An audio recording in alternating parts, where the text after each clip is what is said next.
안녕하세요. 저는 어릴 때 성당을 다녔었지만 하나님을 친밀하게 만난 적은 없었기 때문에 성인이 되면서 자연스럽게 성당을 떠났습니다.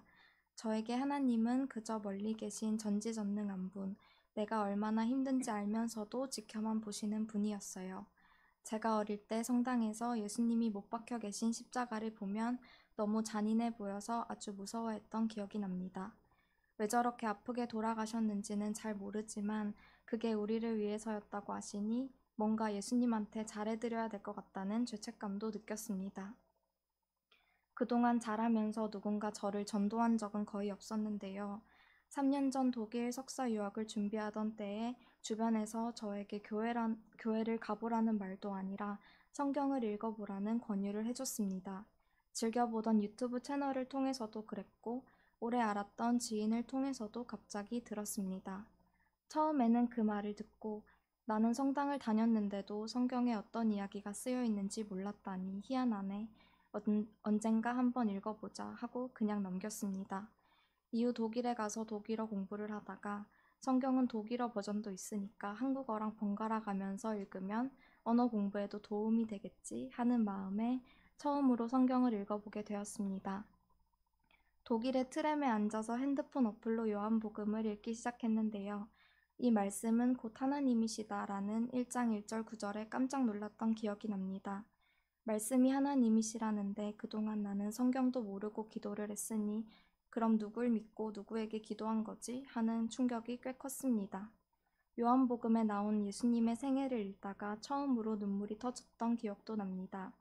예수님이랑 그렇게 친하게 지냈던 베드로가 예수님을 3번이나 모른다고 했었는데 그런 베드로에게 실망하지도 않으시고 결국엔 십자가를 지는 예수님의 모습에 눈물이 나면서도 저의 솔직한 마음으로는 예수님이 너무 바보 같다라는 생각을 했습니다. 저는 지금까지 자기 밥그릇도 못 챙기고 다른 사람에게 퍼주기만 하는 사람들을 보면 답답하다고 느꼈었는데요. 저의 인간적인 마음으로 예수님을 보고도 그렇게 생각했던 겁니다. 그런데 그때 어쩌면 이건 내가 살면서 경험해보지 못한 높은 차원의 사랑이라서 그런 걸지도 모르겠다는 생각이 처음으로 들었습니다. 어린아이의 눈에는 어른의 행동이 이해할 수 없게 보이니까 그럼 내가 예수님의 사랑을 전혀 이해 못하고 있나 보다 하고 성경을 계속 읽어 나가기 시작했습니다. 신약 성경부터 차례대로 읽으면서 하나님이 어떤 분이신지, 예수님은 왜 돌아가신 건지 드디어 알게 되었어요. 성경에 이렇게 분명하게 나와 있는데도 내가 이 기쁜 소식을 평생 몰랐다는 것과 아직도 모르는 사람들이 많다는 것이 신기할 정도였습니다. 처음에는 혼자 성경을 읽으며 하나님이 나를 얼마나 사랑하시는지 알게 되니 너무 행복해서 평생 이렇게 혼자 성경만 읽어도 되겠는데 하나님이랑 나는 친밀한 관계를 맺는 거지 어떤 종교적 행위를 해야 하는 게 아니네 하는 생각이 들었고 그럼 꼭 교회를 나가야 할 필요는 없지 않을까라고 생각했습니다. 그런데 성경을 읽을수록 하나님이 나를 사랑하시는 것만큼 이 세상도 사랑하신다는 것을 알게 되었습니다. 하나님의 뜻이 펼쳐진 세상이 되려면 결국에는 착하게 사는 사람들이 많아져야 하는 게 아니라 모두가 사랑 그 자체이신 하나님을 알게 되고 그분의 사랑을 듬뿍 받으면 저절로 하나님의 뜻을 따르고 싶어지겠구나 하는 생각이 들었습니다. 그리고 그렇게 하나님을 아는 사람들이 곧 예수님의 몸된 교회라고 하시니 저도 예수님을 따르는 공동체를 꼭 찾고 싶었습니다. 사실 하나님은 한 분이시니까 성당에 가서도 하나님을 만날 수 있지만 우리 주 예수 그리스도로 말미암아 하나님과 합평을 누리자라는 로마서 말씀에 따라 하나님과 1대1로 친밀한 관계를 더욱 추구하는 교회를 찾게 해달라고 기도했습니다. 이제 와서 생각해보면 제가 평생 교회에 오라는 전도를 당하지 않았던 이유가 하나님이 고집스러운 저를 잘 아셔서 그렇다고 생각해요. 저에게 가장 좋은 방법이 무엇인지 아시고 오래도록 기다려주신 하나님을 생각하면 너무 감사해서 지금도 눈물이 납니다. 저는 개인적으로 심리학에 관심이 많았고 스스로의 내면을 탐구하는 것을 굉장히 좋아했는데요. 그럼에도 평생 풀리지 않았던 일반적으로 무의식이라고 불리는 부분은 인간이라면 모두 가진 숙제처럼 여기곤 했습니다. 하나님을 만나기 전 사실 저는 7년 동안 명상을 하기도 했습니다. 심지어 혼자 절에 템플스테이도 다녀와 본 적이 있습니다. 정말 교회 빼고 여기저기 찍먹을 했습니다. 타이탄의 도구들이라는 자기계발서를 읽었다가 거기에서 명상을 추천하길래 해외에서 많이 쓴다는 어플을 깔고 명상을 처음 시작했습니다.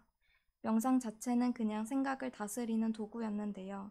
그 행위를 통한 평안함이 있긴 했지만 열심히 하는 만큼만 평온함을 느끼고 하지 않으면 어느 순간 다시 잡념에 휘둘렸습니다. 그러다 보니 사람은 이렇게 평생 수행을 하려고 태어난 건가 하는 생각이 들었습니다. 아무리 생각해도 그건 아닌 것 같은데 난 더 이상 이렇게 살기 싫다 하고 강하게 마음을 먹은 날 이후 하나님을 만나는 여정을 시작한 것 같습니다. 아주 긴 세월은 아니지만 무조건적인 사랑을 찾아서 내면도 탐구해보고 비워보고 책도 읽어봤지만 모두 제가 하는 만큼만 누릴 수 있었습니다. 예수님을 믿는 믿음 하나로 저에게 천국과 더불어 이 땅에서의 모든 축복을 주시는 하나님을 만난 것에 정말 너무너무 감사합니다. 어쨌든 저는 이렇게 하나님께 사랑을 받다 보니 오랫동안 저를 힘들게 했던 제가 처음 명상을 하게 한 문제가 해결되었어요. 나아진 정도가 아니라 아예 문제가 없던 사람처럼 편안해졌습니다. 사실 그러면서 내가 평생 노력해왔던 건 뭐지? 하고 당황하기도 했었는데요. 결국 모든 문제의 답은 사랑이고 그 사랑은 남에게서 받거나 내가 스스로에게 줄 수 있는 게 아니라 무조건적인 사랑 그 자체이신 하나님께만 받을 수 있다는 것을 알게 되었습니다.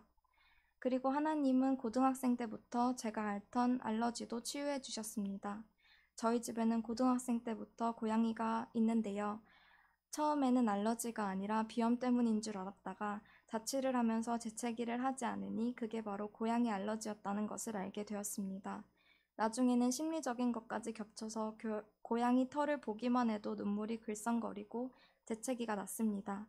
그런데 제가 복음을 알게 되고 구원은 천국에 가는 것뿐만 아니라 지금 이 땅에서도 누릴 수 있는 모든 축복이라는 것을 진심으로 믿고 나니 제가 집에서 재채기를 하며 힘들어하는 게 이상하다는 생각이 들었어요.